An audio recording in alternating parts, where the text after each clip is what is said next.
Magandang araw mga banateros, ako po si Banet Bay at eto na nga, pag-usapan po natin itong issue na ito na nako, ang lupit na sinabit, binitawan ni Pulong Duterte, ni Congressman Pulong Duterte. Mukhang nadulas siya pero di ko alam tingnan natin, panoorin natin yung kanyang sinabi at pag-usapan natin kasi alam nyo, ang dami yung nagtatanong dito na nagagalit sila kasi ano bang ginagawa daw ng mga congressman natin habang binabagyo ang kanilang mga lugar ay naandyan sa Tuwadcom.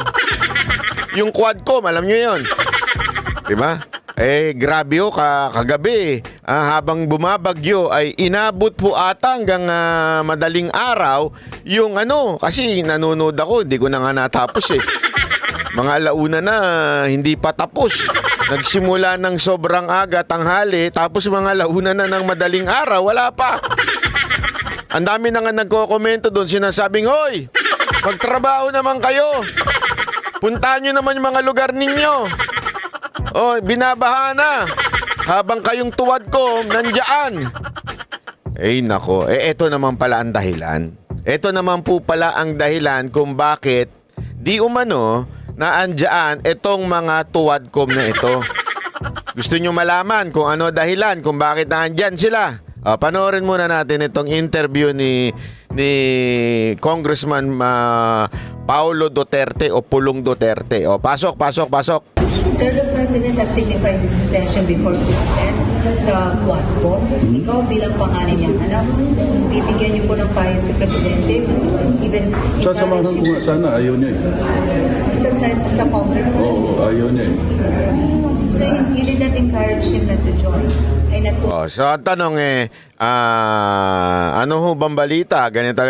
Hindi nyo ho ba diniscourage? Paulit-ulit yung tanong dito Diniscourage na umaten ng Quadcom. O baka naman sinabihan nyo, huwag ka na umaten ng Quadcom kasi mga demonyo yung mga buwaka ng inang buhaya yung mga yan Hindi, tinatanong lang kung ganoon ba ang sinasabi ni Pulong Duterte kung pinigilan niya ba yung kanyang ama na umatid ng Quadcom.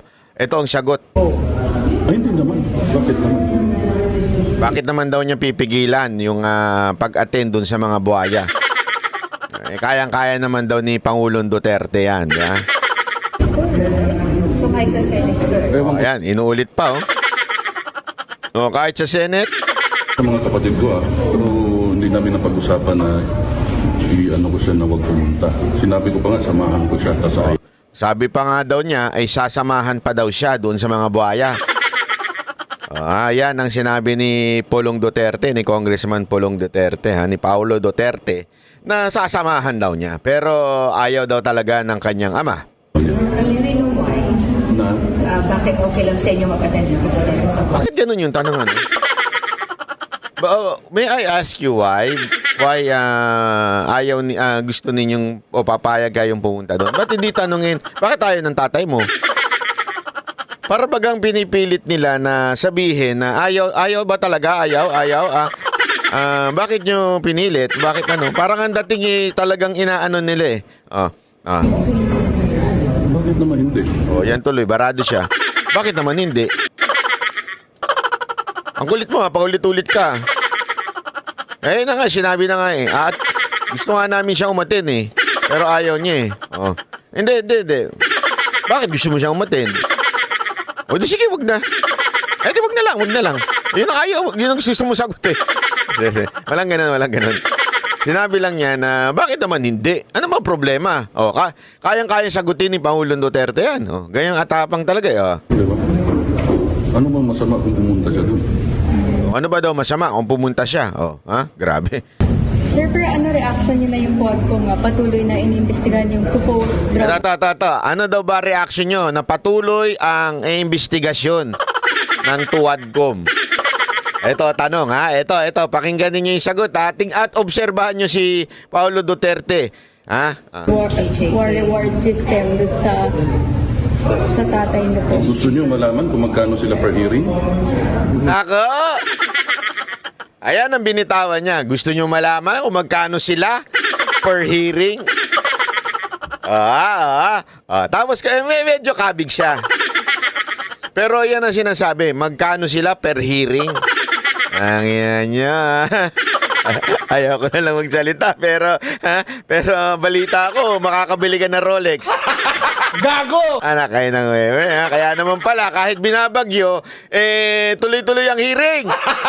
Gago! Ay, kaya naman pala yung iba dyan, wala nang maitanong. Pati jowa, tinatanong. Gago! Hindi, di ba pansinin ninyo, wala nang kwenta yung mga tanong. As in, wala na yung kwenta. At saka yung mga, wala namang kinalaman, nagpupunta sa hearing. Gago! Alam nyo kung bakit? Sabi nga ni Pulong Duterte, gusto nyo malaman kung magkano per hearing. Ay, kung magkano bawat punta nila. Gago! Ano sa tingin nyo? Magkano? Komento nyo dyan sa baba. Kasi kaya naman pala enjoy na enjoy yung mga congressman ngayon. At hindi sila magkasundo na isang committee lang. Dapat silang lahat share. Kaya naman pala, kaya naman pala napakaraming pinamimigay during the campaign.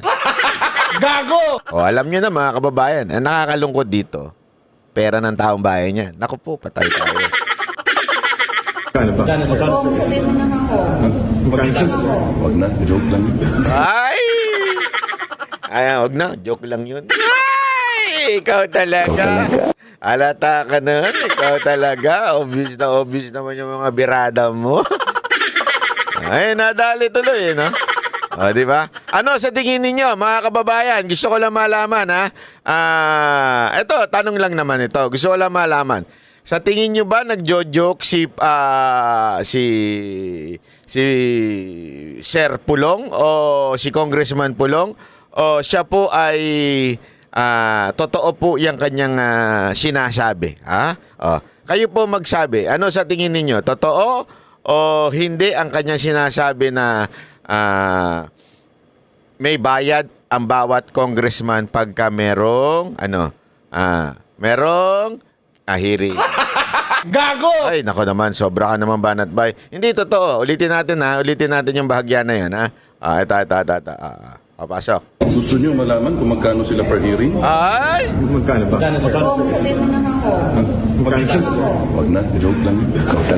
Ay, ikaw talaga. Lahat ng hearing ngayon, from Senate to House, lahat. Bayad yan. Ay, bayad. Ay, bayad yan.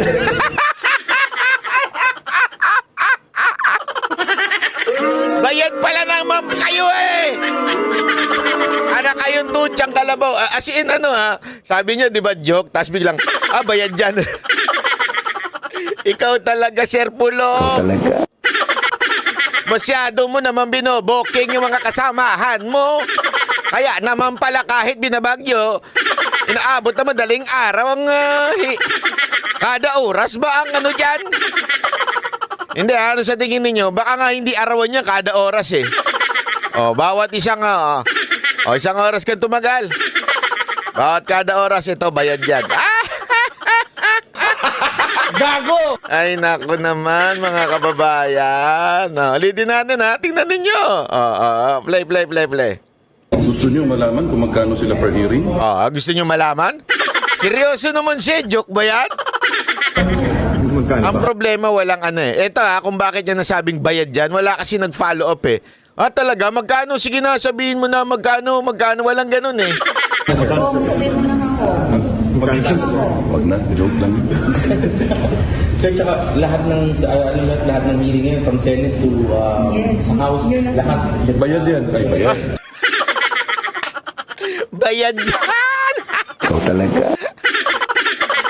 Share naman, masyado naman sinasabi ni mo. Masyado naman sinasabi ni mo, sir.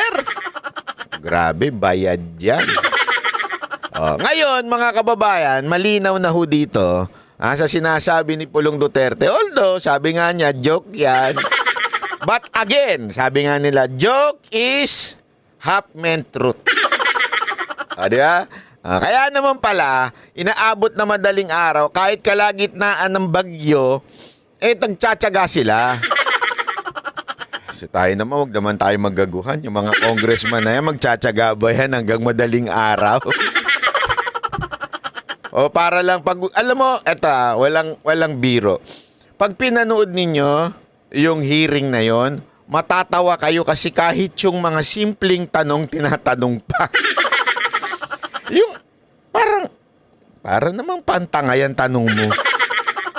Obvious ba? I mean, di ba, kasi yung mga tanong nila talagang, ha? Hindi nyo alam, trabaho namin yan, manghuli ng mga ninja cops. Trabaho namin manghuli ng mga durugista. Tapos sabihin pa nila, ano bang ginagawa ninyong klaseng paghuli? Yung mga tanong ano bang klaseng paghuli ng mga ilalagay yung kamay sa harap, tapos pupusasan ka. Tingnan ninyo. Ulitin natin, nakakatuwa ito eh. Ano bang masama kung pumunta siya doon? Sir, pero ano reaction niyo na yung Quadcom nga patuloy na inimbestigahan yung supposed drug war reward system dun sa tatay niyo po? Gusto niyo malaman kung magkano sila per hearing? Magkano per hearing? Hulaan ninyo. Ha? 1 million per hearing ang bawat congressman? 500,000 bawat hearing ang congressman? Pag may overtime, additional 200,000 bawat congressman. Hindi ko alam Hindi ko alam. Wala akong alam. Nililinaw ko lang Pero sa bitaw ni Pulong Duterte, sa tingin nyo, papayag ng 50 pesos yung mga congressman. Hindi, bigyan kitang 2,000. Umatin ka lang dyan. Pagtsatsagaan kaya ng congressman yun? Hindi, dyan kayo magtataka kung bakit nakapatik. Bakit hindi naman, alam mo yun, dati yung sapatos mumurahin, ngayon naka-LB na pati sapatos. Actually, yung LB sa kanila, mura yan. Mga lumang bag yan. Hindi, para sa kanila yung LB, tayo mga dukha, tayong mga mahirap. Hindi tayo bibili ng LB. Sinturon na 30,000 pesos, 50,000 pesos. Sino tamang gunggong ang bibili? Hindi, ako talaga, hindi ko malubos maisip eh. Yung ako, bibili ako ng sinturon na 30,000 o 50,000. Ano, papayat ba ako dyan? Hindi, kung merong kapangyarihan yung sinturon na yun, pag sinuot mo, pumayat ka. Kahit 100 yan, bibiling ko yan. Kahit 100,000 yan. Pag susutin mo, bigla kang papayat. Sana makaimbento ang AI ng ganun no? AI talaga pagsuot mo. Hindi di ba? I mean, pare-pareho naman yan. Kahit sinturon na mumurahin, pareho lang naman nagagawa niyan Para hindi malaglag yung wala kang puwit. Hindi kichika niya pag wala kang puwit Kaya kailangan nagsinturon mo umaabot hanggang dito sa buta sa puson mo Hindi, di ba? Alam ko yan. I can relate. Di ba? Pero sana nga lang kung may sinturon na pampapayat, hindi kaya sinturon na hindi malalaglag yung pantalon mo kahit anong gawin. Bibiling ko talaga yan kahit 100,000 yan. Pag-iipunan ko yan mga 1 taon. Pero pambihira, wala namang nagagawang kakaiba. Paano nila nagagawang bumili niyan? Wala pang isang hearing yan. Tumayo lang ako dito. Anak ng meteng. Alam natin yung mga ganyang galawan Kaya naman pala, yung dating mga kaalyado, hindi ko na lang babanggitin kung sino, may kilala ako dyan Isang kaalyado. Baka Duterte, sip-sip sa mga Duterte yan dati. Meron akong kilala dyan. Lagi yung sip-sip na sip-sip yan kay Duterte. Pero ngayon, nagulat talaga ako. Hindi yung si Barbers hindi yung si Barbers meron ako isa pang kilalang congressman dyan Sip-sip sobra yan friendship ko pa nga yan Pero nung ngayon, umattend ng hearing out of nowhere. Nagtanong ng kung ano-ano. Matatawa ka. Ngayon, I understand. I understand kung bakit siya umattend ng hearing. Kailangan ng campaign funds. Talaga. Di ba?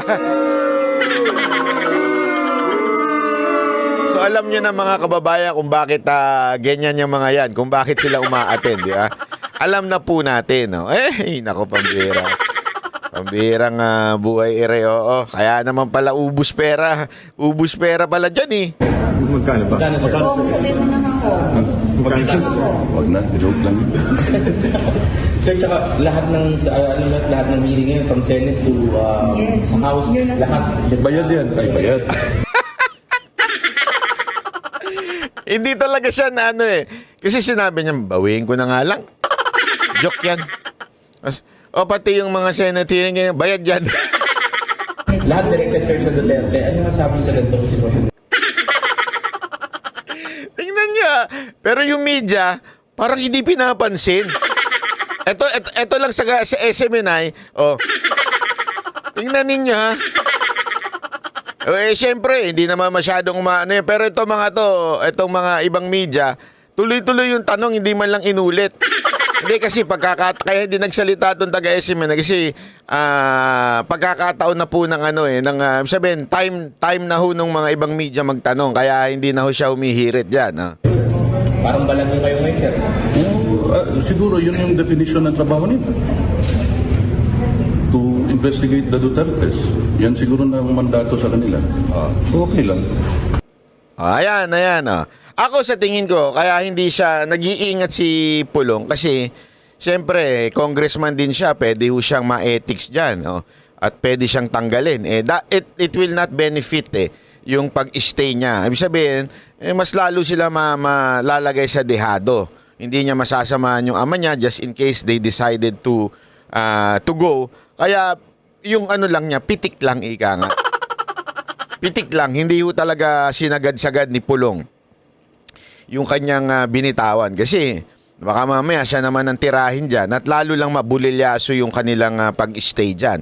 So mga kababayan, tayo na lang ho ang maghusga. Kung totoo ba sa tingin ninyo na bayad ho ang mga congressman kaya tuloy-tuloy ang hearing o hindi. Kayo po, i-comment nyo ho dyan at babasahin ko po yung mga komento ninyo kung bayad o hindi ang pag-attend ng bawat congressman. Kasi talagang yan ang tinatanong ng taong bayan ngayon. Bakit ang tagal ng hearing na sana kung meron pa silang, ang weird kasi dito nga yung tinitingnan ko pinapanood ko, yung mga tanong, paulit-ulit nang din na yung reward system. May nag-a-accuse na merong reward system, pero dininay na yung reward system ng iba pa kasi may binanggit itong babae, si Garma, na kung sino-sino.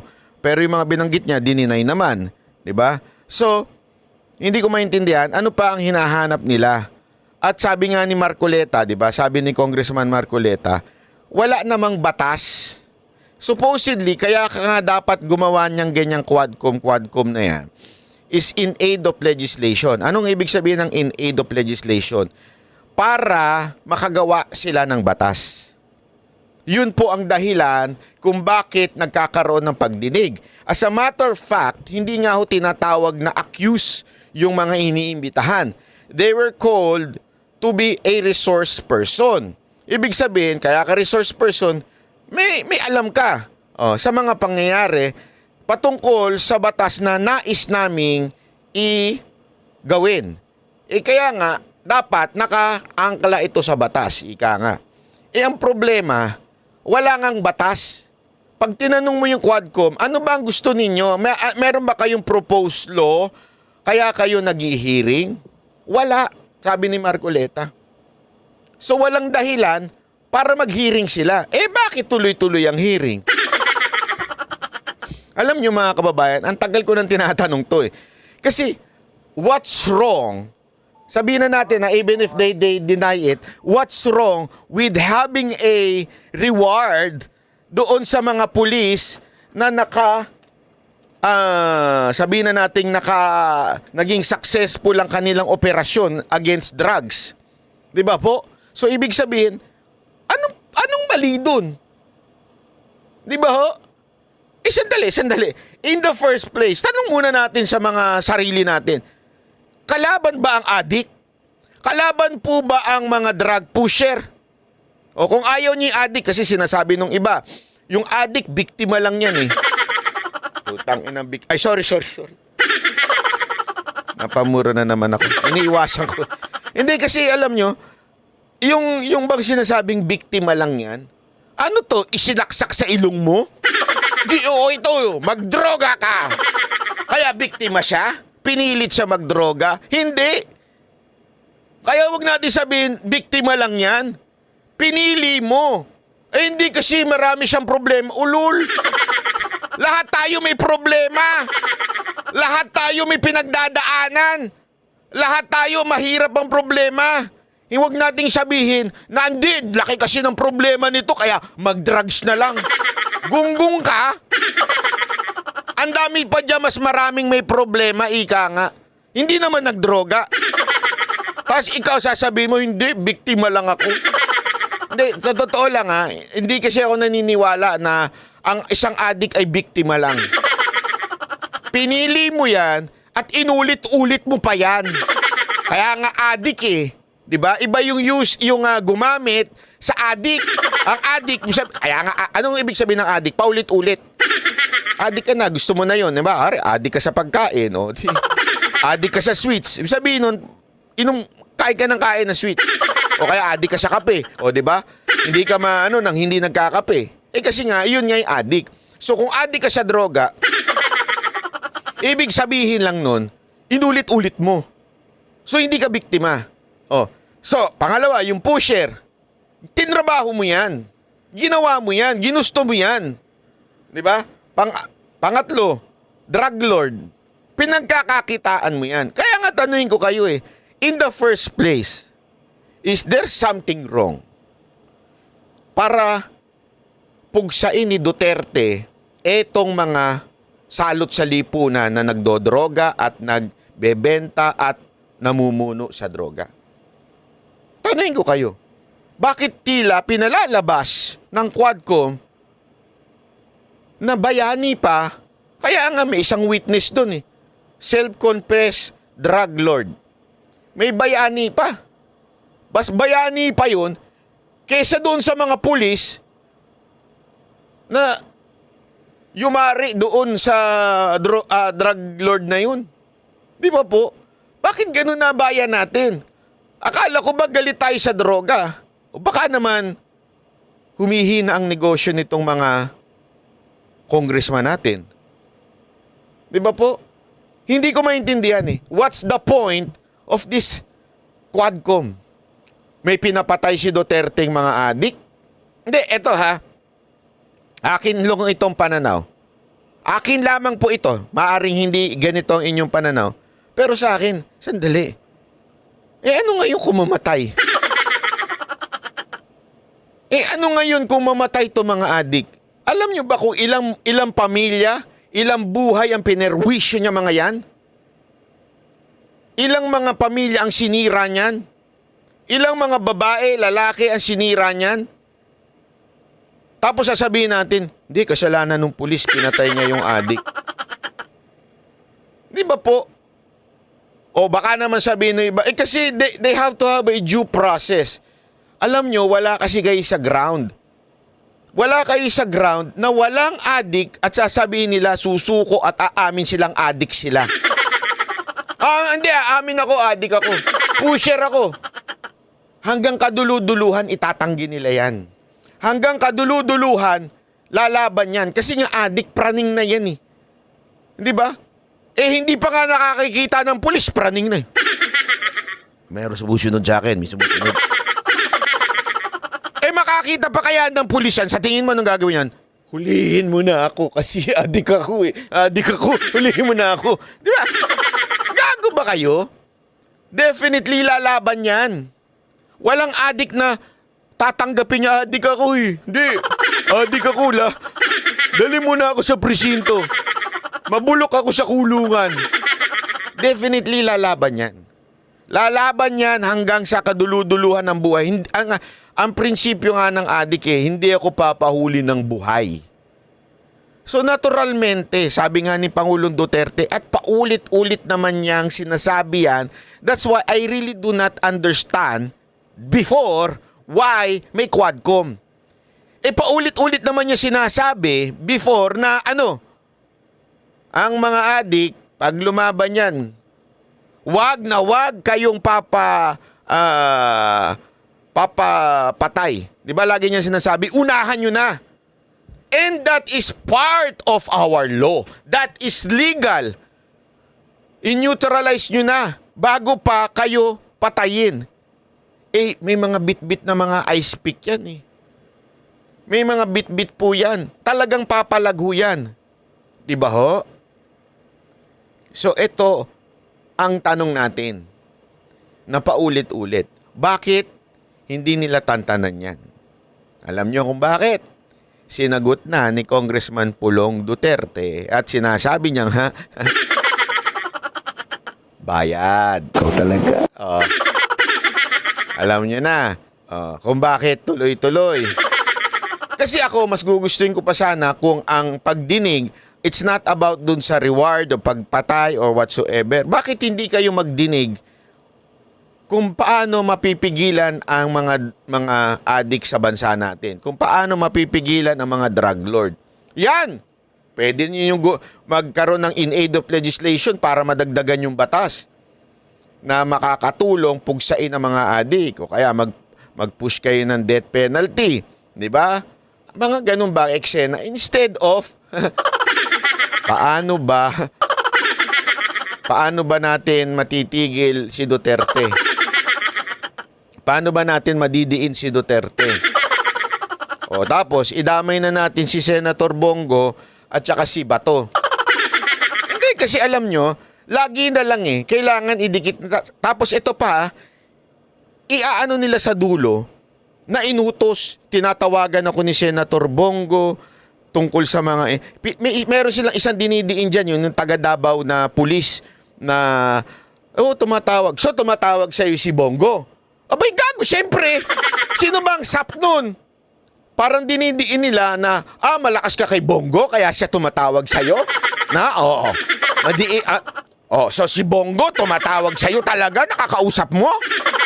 Huy, mga hunghang, hindi kayo sanay na si Senator Bongo, kahit tulad kong ordinaryong Pilipino, nung panahon ni Duterte, pwede mong tawagan at pwede kang humingi ng tulong o kaya mga reklamo mo sa gobyerno. Ganon ang Duterte administration. As a matter of fact, tuwing naglalakad si Pangulong Duterte noon, may daladalang calling card dyan. Number ni Bongo. O, ito, tawagan mo. Pag, kunwari may lumapit sa kanya, may problema. O, ito, tawagan mo. Ganon na natatawagan talaga ang gobyerno noon kay Senator Bongo. Trabaho niyo, kaya nga, Special Assistant to the President. SAP. Assistant. So kahit sino, kahit ordinaryong Pilipino noon, naaabot nila si Senator Bongo para po humingi ng tulong. Ganun po ang administrasyon ni Pangulong Duterte noon. Tapos dinidiin nila itong isang police colonel na sinasabi, so nakakatawag ka kay Bongo? So tinatawagan ka, ano inuutos sa'yo? Inuutos sa akin, sabi niya pa nga to verify the information, to verify kung sino yung mga pahiya tuloy. Ibig sabihin, hindi ho dumidiskarte ang gobyerno ni Duterte noon ng baliwala. Talagang they are verifying through the police. Eto kasi may nagbigay sa amin ng report.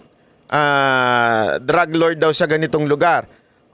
Can you verify this? Tatawagan nila yung kernel. Tapos si kernel, aalamin niya sa mga, mga intelligence kung totoo ba. Tinanggi nga nung kernel na yun na na may binibigay na reward money. Wala po. So ano ibig ko lang sabihin, mga kababayan? Ganun po hands-on ang mga Duterte. Tapos sinusubukan nilang idawit lagi si Senator Bongo. Mahirap po ba unawain yun? Bakit ngayon hindi kayo nakakadirekta sa presidente? Bakit pa naging presidente yan? Kung hindi din pala kayo pwede makahingi ng tulong, kailangan ba dadaan sa Panginoon nyo dyan, sa kamara? Para lahat kontrolado? Kaya nga kibapansin ninyo, kahit nga si Congressman Richard Gomez, nagsabi na naayos talaga doon sa aming lugar ang droga. Naayos. Oh, bakit tila ayaw nyo yun? Tila ata, hindi ko na mag-gets parang bumaligtad na ba ang mundo ngayon?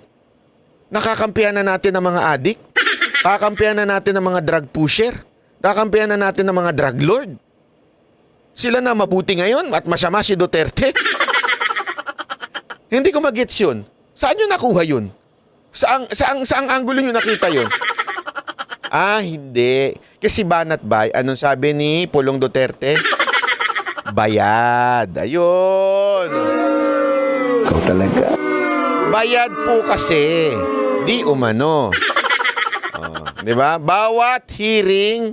So, wala nang, kaya nga, pagpapanoorin nyo yung Quadcom hearing, wala nang kwenta yung pinag-uusapan nila. As in, sobrang basic na. There's nothing new. Wala na.